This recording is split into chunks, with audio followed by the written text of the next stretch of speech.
Hey everybody, it's Pete Carmasino here at Chaikin Analytics. I'm your chief market strategist here, and this is the halftime show here on Stock Charts TV. Each and every week, we kind of go over some things that are kind of brewing here in the market.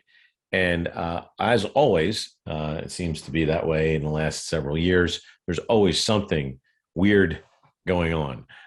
Overnight, I don't know if you caught this news, but between last night, between 8:30 and 10:30, the 2-year yield spiked for no apparent reason that I can see, unless the news came out already and I didn't see it because I was preparing for this video. But the 2-year spiked to 5.3%. Again, you can't see it on a daily chart. It's going to be on an overnight chart, but it's there, and mysteriously traded right back down to the 5% range. So I'm just going to look at an overall chart. You can't see the 530 on there, but if it were to stay there, it'd be interesting just to see if it was at a resistance level at that particular point. So some of the things we'll look at today, I'm going to look at the defensive sectors, obviously perking up here with markets getting a little volatile after quadruple witching last week. That's all the options expiring, including futures.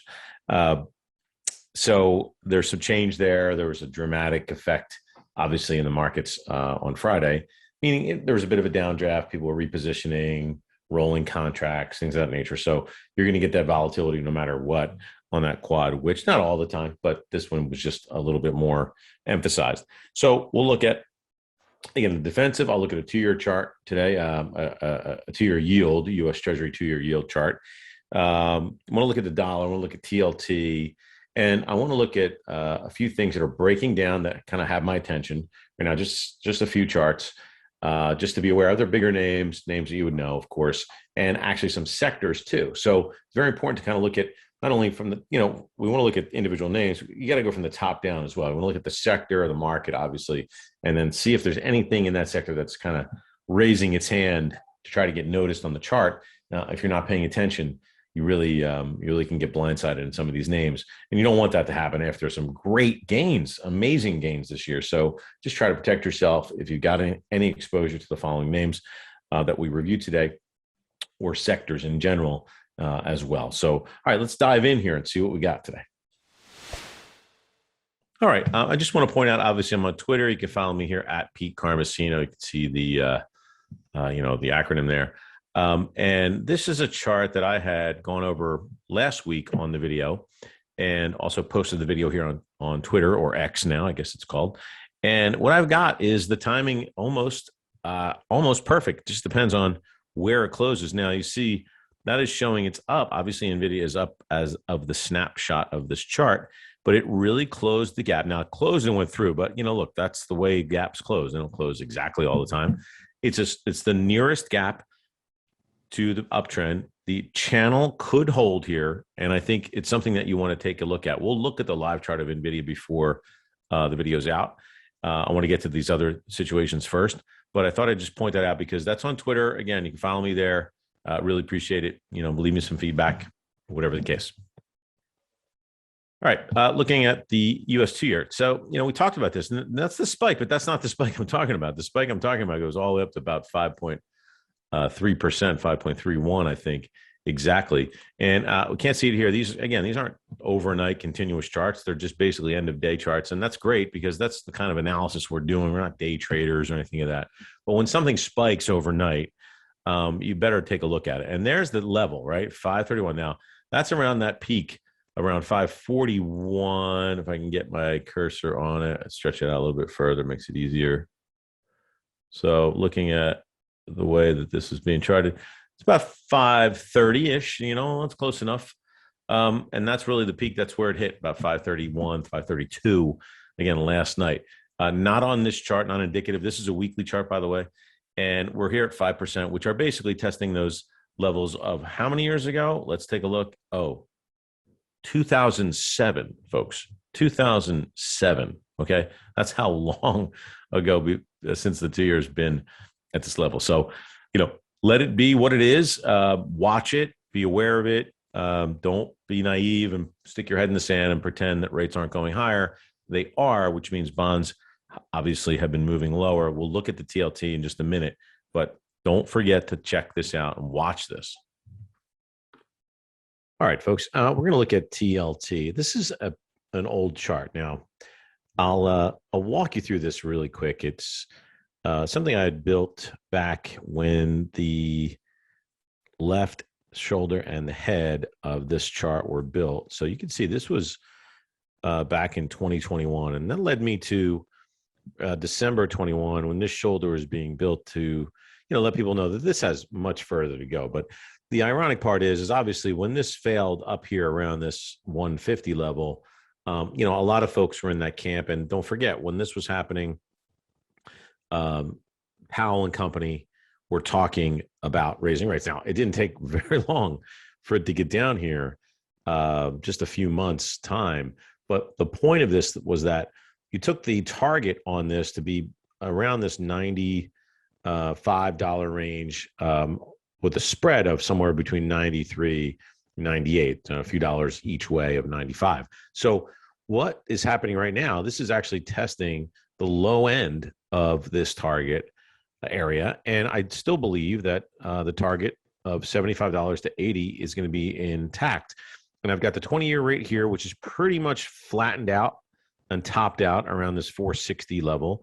And there's that 2-year rate that we talked about earlier. That's, we saw overnight spike to 530. Now, if this starts to move to that level and trade at that level in the 525 to 530 level, I would just imagine they're going to get pressure on a lot of fixed income ETFs in general. But that's the look at the TLT. And again, here's the typical chart we show. This is the one with the target on it. All right, I said I'd look at the defensive sectors. Now, this is on a ratio basis. We can look at the individual sectors too. And you've got the first one is XLV, that's healthcare. The second one is XLP, that's your staples, consumer staples. Third one is XLU, utilities. Now, utilities showing the most dramatic move off of its recent low and pretty good. I mean, actually, pretty interesting. Again, that's versus the S&P. So the S&P has come down and it makes it look like utilities have had a dramatic move higher. Except that they actually have, and they're even up today. XLU did have a big move. I mean, it moved from a bottom of around 61 to almost 65. We'll call that about a 4-point move. That's big for utilities. Utilities don't move around that much. But you can see over time, they do trend one way or the other. And at the moment, they are trending lower, except you're getting sort of a retracement here to that. We'll call it the 55 EMA. That's what the red line is there. And the 200 days all the way up around 66 or so. Not that far away, really. But it just interesting. So from a defensive sector, let's go back to the three sectors.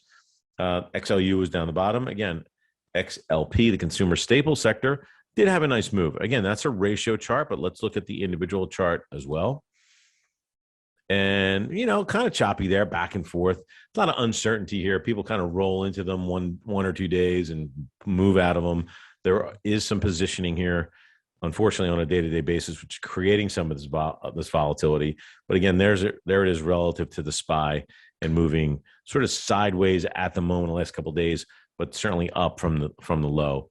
And obviously, the last one is XLV, which is right here.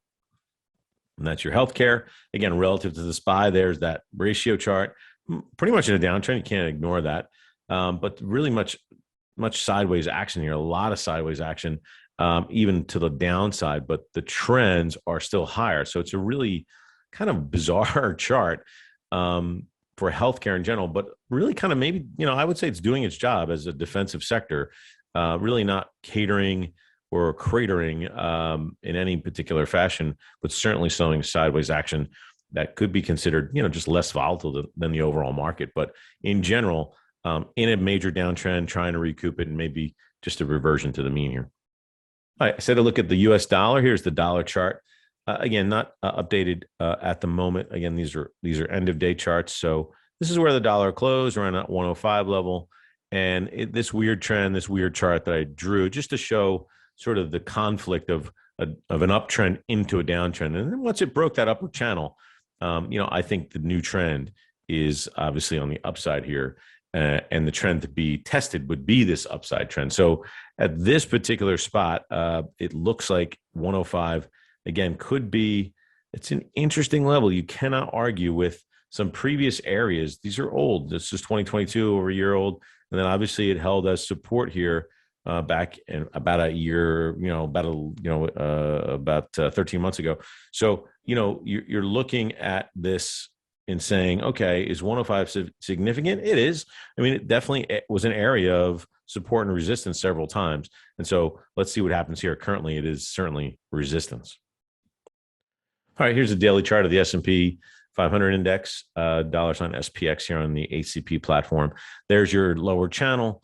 Certainly 200-day is really kind of living on that lower channel at this point. So it's definitely support.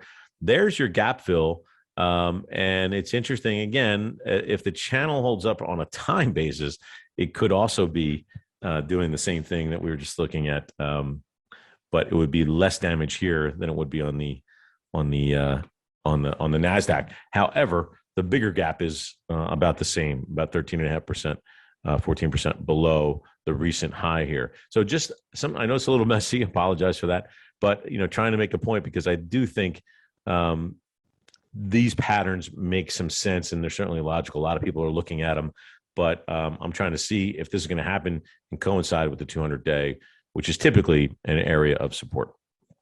All right, I showed you the tweet that I put out earlier today, and here's the Nvidia chart, live chart. So now the stock's up about $2 or so, $1.83, about 440 and change, and obviously that gap of 433 was hit, right? I mean, the low today was somewhere around 420, and so it certainly cleaned it up, and it is coinciding with the channel here. So let's see what happens. Again, I'm not sure exactly what's going to happen, but I do see one thing. I see the 200-day creeping into this big gap box down here. And again, that's about the 306 level. So I'd say it's interesting. If this kind of flattens out and maybe curls, it could still act as support if we get some sort of big trade on Nvidia or whatever the case is, or in the market in general. But just mark that on your charts if you are following along at home.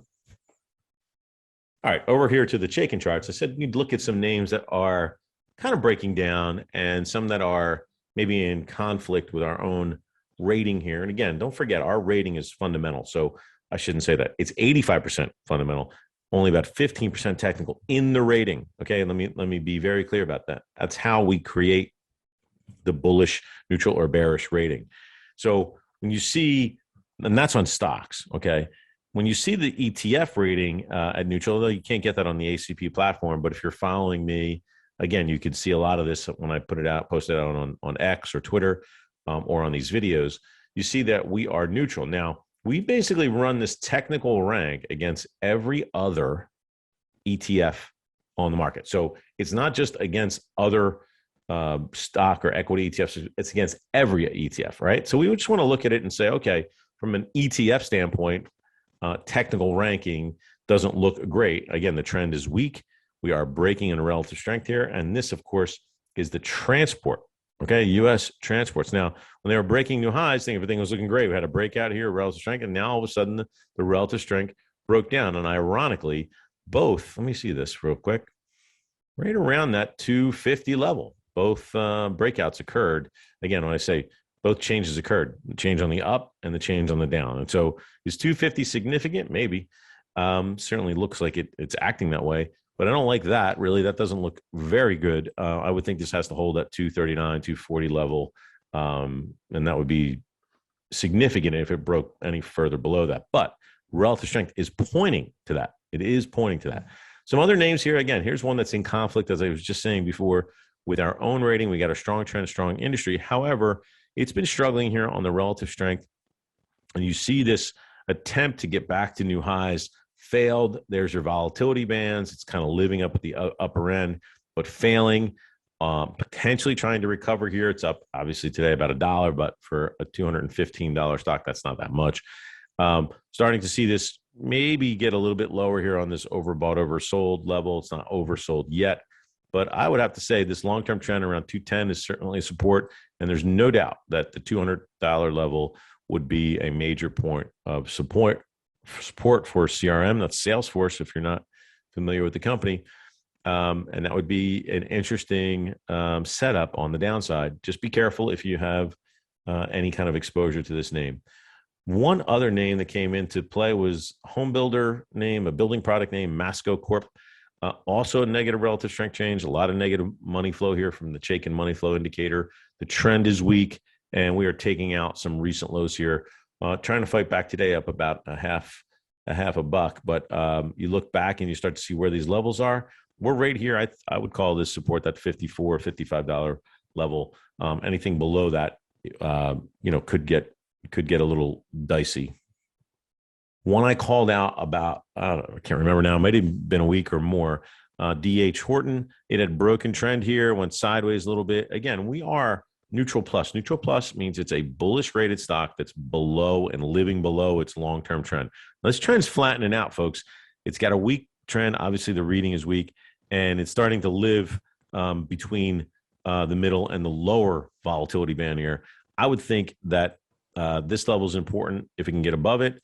And this one is an important level to hold, which would be about that 105, 106 level. Anything below that, it could change trend more dramatically and fall even further. Just be careful. Watch those particular names. Another name is, let me see here. It's RH, which is already bearish. And the relative strength changed on a dramatic move down, but it's now continuing. Okay. And so this is what you start to see when the trend changes, when there's a dramatic move. I believe guidance was weak, and you could see that continue. It kind of starts with the relative strength change. Sometimes you get a move back to the upper band here. Maybe you get a trade back to the 340. I bet maybe you see 330, 333 being an area of resistance, and then it could continue. But just watch that relative strength. If you have access to our system here. If you don't, ping me, and I could always run a chart as well. Okay, folks, that's all we have here for this week's halftime show. Again, I'm Pete Carmasino, Chief Market Strategist here at Chaikin. Take care. Have a great week. Again, follow me here on YouTube. Obviously, follow me on the channel here on Stock Charts TV. And why don't you follow me on Twitter as well? Ping me. You can get some dialogue back and forth. And obviously, I can put out some interesting charts there from time to time. So pay attention there as well. Hopefully something of value comes out that you can use. Take care. We'll see you next week.